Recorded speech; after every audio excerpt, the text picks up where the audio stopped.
রাসূল সাল্লাল্লাহু আলাইহি সাল্লাম বলেছেন, নেতার আদেশ শোনা ও অনুগত করা।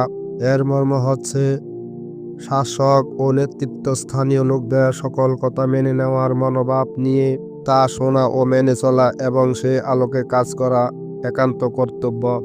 এই হাদিসে ইসলামী সমাজের পরিচালকদের অনুগত করা এবং পূর্ণাঙ্গ ইসলামী সমাজ ব্যবস্থা কায়েমের উদ্দেশ্যে গঠিত ও শৃঙ্খলা পরিপূর্ণভাবে রক্ষা করার কথা বলা হয়েছে।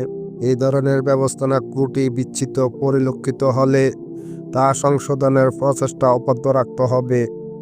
রাষ্ট্রের শৃঙ্খলা ব্যাহত হয় এমন কাজ কোনোমতে করা যায় নয়। তবে তাতে কোনো ধরনের মৌলিক বিষয় ত্রুটি চোখে ধরা পড়লে ইসলামের কারণে তা চোখ বন্ধ করে মেনে নেওয়ার কোনো যুক্তি নেই। আল্লাহ বলেন, হে মুমিনগণ, যদি তোমরা আল্লাহ ও আখিরাতে বিশ্বাস করো তবে তোমরা অনুগত করো আল্লাহর, অনুগত করো রাসূলের এবং তাদের যারা তোমাদের মধ্যে ক্ষমতার অধিকারী।